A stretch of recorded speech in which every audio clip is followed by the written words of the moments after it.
Hi, family. This is Charlotte, Pastor Caldwell. This is my channel. I am a pastor of 12 years. If you like what you hear and see, like and subscribe. I came out from inside to enjoy this beautiful weather. It is currently 77 degrees where I live here in Georgia, and the weather is perfect. So I came out on my patio just to sit, look at the beautiful greenery. I can hear my neighbor mowing and sometimes hear kids and things like that. It just makes me relax. Besides some of the things on TV I don't want to watch. You know, on weekends like this, when it's a holiday weekend, they will put things on, the TV and, that you don't want to watch. They're trying to push you to the theaters. I get it. After COVID, people wanted us to come back into the malls and the stores and the movie theaters and things like that. But I stay out of the crowd. I just do. But being crowded by the trees, the beauty, I have everything up for the hummingbirds. I live in the hummingbird capital. Yes. So I get to watch them. They come and actually fight. Those little, there's one right there. If I catch one, I'll videotape it and post it for you guys. They are so cute, and they come frequently, and I see them go through the trees. They're very fast. But I was noticing, I was going to say this, I was noticing they had a lot of footage on YouTube with the ICE people going into places. And I don't understand, is it me? You correct me if I'm wrong. Is it me? Or during COVID, there was an all-out fight about wearing masks. And they are all masked, cover their faces. Now, when we needed people to wear a mask for other people's safety, there was a fight. So you don't even know who these people are, if they're actually sanctioned to do what they're doing. The insanity of it all. But I'm so glad it does not get rid of the beauty that I see. That's why I came out, because sometimes seeing the human ugliness that is going on, there's nothing like knowing the intent of your heart when you're free to do whatever you want to do. Yeah, you will show yourself. It's sad, but I'm praying that a lot of people stay protected this weekend. They don't get caught in those schemes and those traps. They don't run into all the people who are just trying to disturb your peace. My grandparents, when I grew up, they valued peace above anything. So you could have an argument and come to their house, and they would say, oh, no. That's between you two. Well, we wanted to see what you thought. I don't think anything. But then you should get out of my house. And, I was a little girl. I was like, well, I kind of wanted to hear what they had to say. My grandmother said, nosy. They would put them out. I don't care if it was their own children. They put them out because their home was a place of peace. And they didn't allow that when they were there. And they were not going to allow them to bring it to their house when they went outside of it and started it. So look for the peace in things today. This weekend, actually. We were talking about what we're going to cook. My family is very laid back with the mind on their money. We're just laid back people, and we may grill a little bit. I don't know. We may actually just do some fried chicken, because we don't get caught in all these cycles. I have taught my children about the cycles of life, but then the cycles of society that ensnare people in ways that you don't really live your life. So some people walk around as if they're free, and they're not really free. They're just waiting for that next cycle or merry-go-round to slow down enough for them to jump on, get through that season, jump on, get through that season. And if you don't believe me, you only have to watch some of these people who do the post on YouTube. And before we could even get to summer, they were like, it's time to start decorating for the fall. My daughter said, are they crazy? No, they are pushing you through the cycles, pushing you through. Live your best life.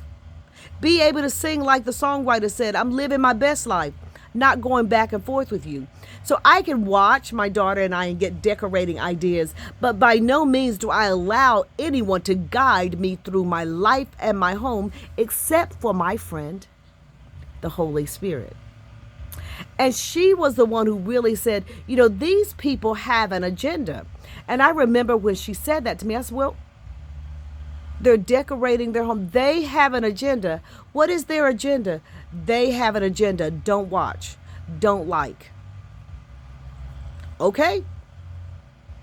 And my daughter may have watched much more, things than I have, but I recognize the agenda.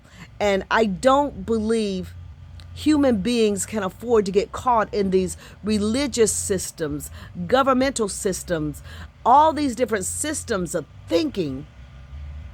We can't afford to do that any longer. It's too dangerous because no system is foolproof. It is not going to fully deliver you. It's not going to fully give you salvation. It's when you know you have encountered the higher heavens, the living God. It's when you know that you know what God thinks about you that you will find salvation. And I know many times it's for sale.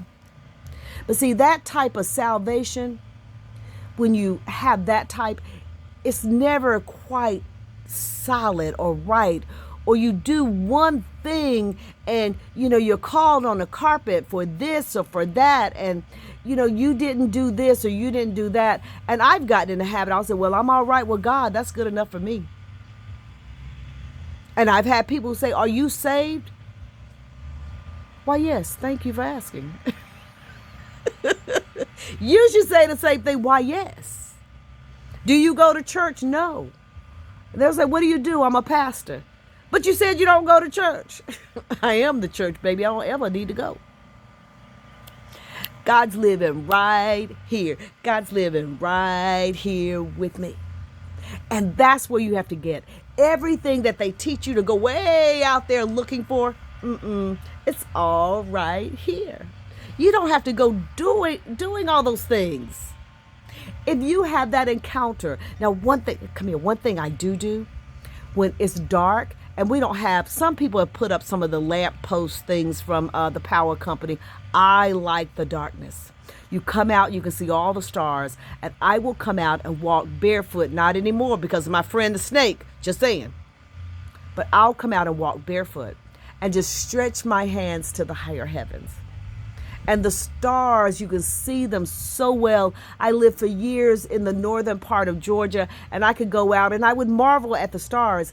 But when you're in a place where there's not a lot of city lights and things like that, the beauty, what can I say? The beauty. So guys, what are you doing on this holiday weekend? Gas is $1.90 some cents. Just had to say it. Not in my area, it isn't. But I went ahead and topped off because sometimes they inch up during high travel times, which I've never understood. And maybe someone who better understands economics and things, because I did take an econ class. I had to pray my way through it, but I made it through. Supply and demand. I've always thought, my thinking was that when there's low supply and the demand is high, that will cause things to be more expensive. But when you have a lot of different things and there's a demand, it should push the prices down. Now, that's in theory. I've never seen that in practice at all. Because people, think about this. When people started buying the little 5-hour energies, 99 cents, I'm driving, over in the night and I need a little boost to get me a little further down the highway. You buy a 5-hour energy, you're good. But now those things are almost $5, if not $5. So when they became popular, I don't think the cost of that has ever changed. The cost of manufacturing it may change now because of the political things that are going on. But just to gouge and to gouge and to gouge. And then my husband bought, what did he buy? He bought a Snickers and he complained for about 15 minutes. He said that thing was no bigger than a Twix. See, we grew up when you bought a candy bar, baby, and you had saved your 5, 10, 15 cents and you bought a candy bar. Oh, you could take a bite, wrap it up. Next day, have a big old bite, wrap it up. Next day, finish it off. It would last you for days. He said that was just a bite. And it was $2. I felt sorry for him because I said, well, you needed 2 or 3 then. He said, exactly. He said, but who's going to spend close to $10 for a candy bar? I said, good point. Maybe one day I'll feel like some of my aunties, they used to make their own candy, taffy and all of those things. Maybe I'll feel froggy and do that. Probably not. So guys, I'll show you my view before I sign off here. But I'm enjoying the sunshine. Oh, when I say the Georgia weather right now is perfect. I don't know if it's that way all across the state, but I know in this southern part where I live, I'm enjoying it. I don't even have to have my fan on, my ceiling fan, the regular fan. I'm just enjoying the beauty. See, and here comes a breeze. My wind chime has been going. So I hope you're having a good Saturday. Sit out. Enjoy.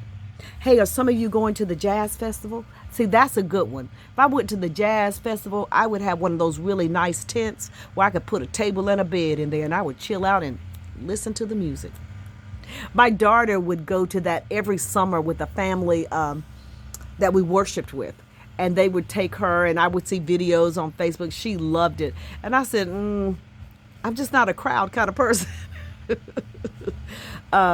I would have to have a tent or something to be a little more comfortable than just standing. And they had nice things. They had a tent and everything. But she really enjoyed the jazz festival. And when I say today is a perfect day to go to something like the jazz festival, you in the metro area, this is your day. Because I think that event has been practically rained out or canceled because of the COVID stuff that went on. Perfect day to go. I'm just saying, if you're looking for something to do in the metro Atlanta area. And then, of course, we have all the lakes and things. Don't go to Lake Lanier. Hear me. Do not go to Lake Lanier. You will never have Charlotte Pastor Caldwell telling you to go. I have never been. Lived here for 30 some years. Never. My husband went once, and I was like, bye. For one of his jobs, bye. So I take those type of spiritual warnings very serious because I'm an empath and I'm spiritually sensitive. And, you know, if I go out there and you start encountering all these spirits and stuff, sometimes you can't help everybody in this realm.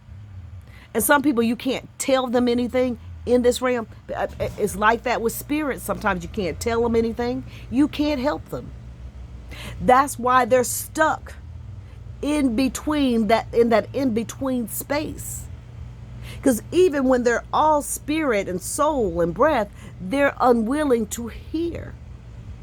And then I've shared with you before, out here where I live, this area, part of it is where the Trail of Tears started here in Georgia and places, displacing the Native American people and African descended people who were not acknowledged as Native American people. There are a lot of disembodied spirits. Now, I would not go walking up my street at any certain time, well, particular times at night, because I know I would encounter spirits. There's a plantation house going that way. There's one going that way. And then there are slave houses going that way. Because you can't help every spirit. They're disembodied and unable to properly ascend for reasons. Sometimes they're not ascending because they're afraid of judgment. They're afraid of that moment of being weighed in the balance. So even if they see that area that they can go into that puts them in the ascension process, they stay away from it. Then there are some they have things that they need to do or get done, or they want a message to a relative or something like that. Now, they've been disembodied for how many generations? And those people don't exist. So there's no assisting other than saying, I can pierce the spirit realm for you to ascend. And they're like, no, I need them to know this. Well, baby, you're going to have to tell them on the other side. What do you mean? Because the spirit realm, the concept of time is very different. And the movement in space is very different. And they're looking at you like, but wait a minute, I just need Uncle Joe to know blah, blah, blah, blah, blah. And to be sure to look under that floorboard. Uncle Joe is on the other side, and Uncle Joe went. You need to go there. What do you mean? So it gets really difficult. So I keep a spiritual barrier around my house. And if you know, you know. And if you know, you know. I practice that thing I have for 30 years. No welcome mat at my house at any of the doors. No, you're not welcome unless I say you are. So no welcome mat, none of that. My daughter wanted to do the blue ceilings on the decks and things, but I keep a spiritual barrier. And I just make spirits aware I can't help you. I can't help you. There is a way to help if they're disembodied. There is a way to put them in that process of ascending to their ancestors and their creators, but there's still a work to do. And it is very depleting sometimes spiritually if you do those things. You know, so I kind of stay away because there's so many Caucasian disembodied spirits on this land. I haven't seen Native American. Now, I've seen the ancestry. That means they're coming in and out of the earth. But just to see them stuck, I have not. African descended people, haven't seen them stuck. Now, I haven't walked into any of the plantations. So you may have some there in some of the plantations or the slave houses up there. I just protect my spirit, my family's spiritual energy. And unless my friend, the Holy Spirit, came and said, I need you to go here. I need you to say this. I need you to do that. I would do it. But to volunteer to put myself out there spiritually, that is another way you can get in trouble. If you're not called and it's not a spiritual call and you're just walking around doing what you want to do spiritually, you can get in trouble. Which is why I don't understand these people that go in the graveyard and just start calling names, walk up on people's grave. Eva, are you here, Eva? I bet Eva's like, leave me alone. Did I call you? Don't come for me unless I call for you. And you hear, they have one of those voice boxes and you can hear spirits talking and things. But it's like, you know, I was taught if you go looking for trouble, you'll find it. So I don't go looking for it. No, I don't. I sure don't. I like peace. I seek peace and pursue it. So I hope you enjoy your Saturday. I'm enjoying mine. Oh, I said I was going to give you my view. So let me see if I can do that. And there you have it. There's my little tree that falls over. My fan. So my plants and things, I think that came from Walmart. And I'll walk over. This beautiful plant here came from Home Depot, and it is a beauty. I'll see if I can get you to see the color of it. I don't know if you can see there you go. It is absolutely beautiful. So I love purple. My little tree, I'm trying to have a revival. The candy corn that I purchased. So I have 2 of those. And my daughter's little plant here, I don't know what's happening with it, but she's going to figure it out. She had to have one of these plants, and she has one. So a few other things over here that I will show you. So the rosemary, I'm going to do some rosemary chicken by the fall. I can tell you that right now. And then my little bitty garden. I'm going to walk over because I saw Tabitha. She is so precious. I saw Tabitha show her bell pepper, and I came out and looked, and I said, oh my God, I have one too. So I want to show you my bell peppers. that I have here. And they're growing fast. I didn't expect them to grow that fast. They were little nubs. Nubby. Can you see down in there? So, and then I have over here, I have to look at my tags, zucchini squash. I think that's yellow squash, but I don't see anything. But I did see Tabitha this morning, and she was talking about like the flowers. So I see a flower on that one, but it sounded like she said the flowers are male energy. I'm not sure, because I don't know. So, you know, I follow my sister's leads. I follow my sisters. They have taught me so much. Even though I'm older than some of them, they have taught me so much. Ooh, it's a couple tomatoes in there, and they're red. Let's see if I can get them. One, oops. Oh, there we go. They're tiny. They're tiny, but edible. So there's my little garden, and you can get a good picture of my view. This is where I videotape and do my morning meditation most of the time. You guys go out, enjoy this beautiful sunshine and time with your family. This is Charlotte Pastor Caldwell. Like and subscribe.